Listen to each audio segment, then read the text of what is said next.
안녕하세요. 공포학과 M교수입니다. 물에도 귀신이 많고 흉가에도 귀신이 있다고 하지만 실제로 우리나라에는 산에 귀신이 그렇게 많다고 하죠. 계곡이나 산에서 죽은 사람들도 많아서 더 그럴 것 같은데요. 오늘은 공포학과 학생 한 분이 연세가 지긋하신 아버지께서 겪은 이야기를 보내주셨습니다. 가시죠. 지금으로부터 2년 전에 저희 아버지께서 겪으신 일입니다.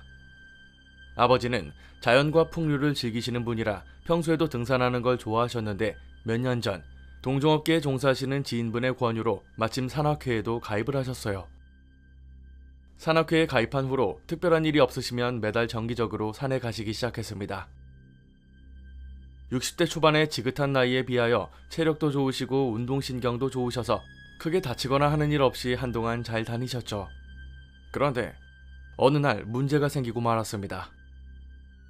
그날은 무더운 여름이라 산악회에서 계곡이 있는 곳으로 가게 되었던 날입니다. 아버지는 평소와 같이 채비를 마치시고 동료분들과 산에 오르기 시작했는데 중간쯤 오르니 계곡이 나오더랍니다.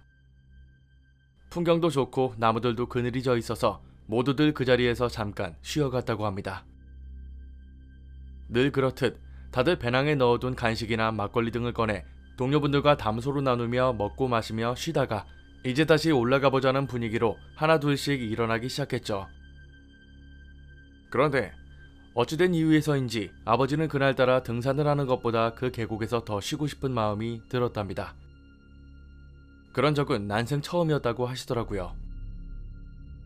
그래서 자기는 조금 더 쉬다가 나중에 따라갈 테니 먼저들 올라가라고 하고 동료분들을 보내셨대요.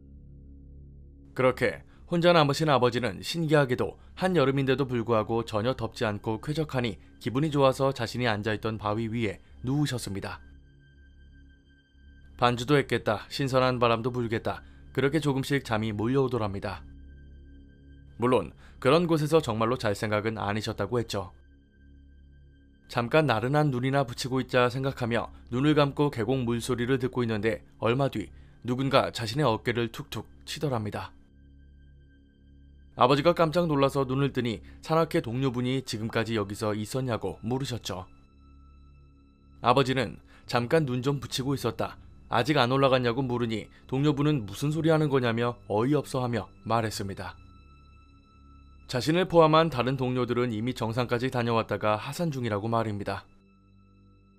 자신이 있던 곳에서 정상까지 다녀오려면 몇 시간은 좋게 걸릴 텐데 아버지는 이게 어찌된 일인가 싶었죠.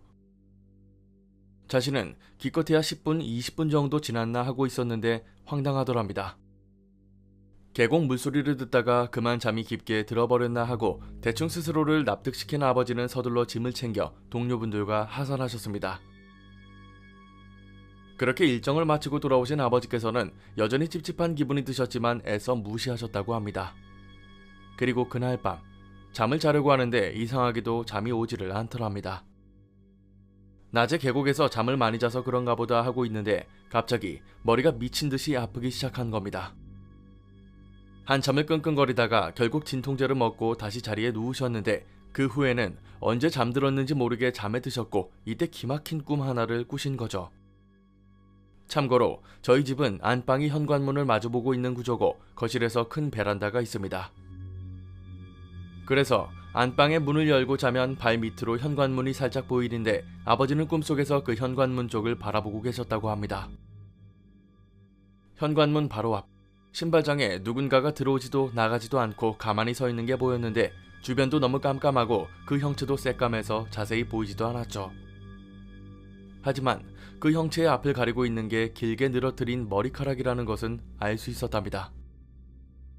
아버지는 본능적으로 저것이 사람이 아니구나 라고 느끼셨고 그런 생각이 들자마자 온몸에 소름이 돋기 시작했습니다.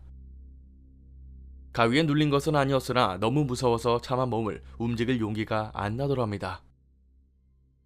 조금이라도 기척을 내면 그 형체가 자신을 눈치챌 것만 같았으니까요. 그것이 움직일까봐 아버지는 눈을 감지도 못하고 시선을 돌리지도 못하고 뚫어져라 쳐다만 보고 있었는데 갑자기 그 형체가 천천히 움직이더랍니다. 마치 고개를 들어 올리는 것처럼 보였죠. 아버지는 왠지 속으로 안 돼, 안 되라고 외치시며 여전히 눈을 떼지 않고 있었는데 그 시커먼 형체 사이로 입이 보이더랍니다. 다른 건 어두워서 제대로 보이지도 않았는데 이상하리만치 이 부분만 너무나도 선명하게 보였죠. 무표정한 듯이 있던 입꼬리는 순식간에 치켜 올라갔습니다. 느낌상 정말로 입이 찢어져라 웃고 있는 것 같았다고 합니다. 그 순간 아버지는 잠에서 깨어나셨고 얼굴이 식은땀으로 흠뻑 젖어 있었습니다. 그리고 무의식적으로 현관 쪽을 쳐다봤으나 당연하게도 그곳에는 아무것도 없었습니다. 원래 꿈을 잘 꾸지 않으시는 편이라 이 일이 묘하게 마음에 걸리셨던 아버지는 결국 아침 식사를 하며 자초지종을 어머니께 말씀하셨습니다.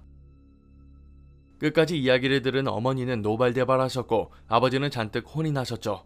겁도 없이 그런 곳에서 잠을 자냐고 말입니다. 이상하다고 생각한 건 아버지도 마찬가지였습니다. 휴가차 떠나서 텐트 치고 노는 것 외에는 그런 곳에서 맨몸으로 잠이 든 건 살면서 처음이었으니까요.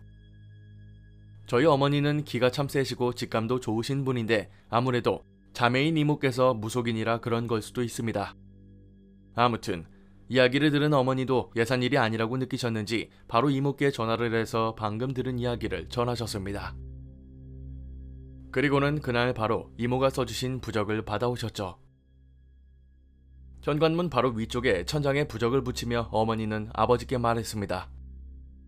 오늘 밤 꿈속에서 누군가 말을 걸어도 절대로 대답하지 말고 신경 쓰지도 말고 철저히 무시하라고.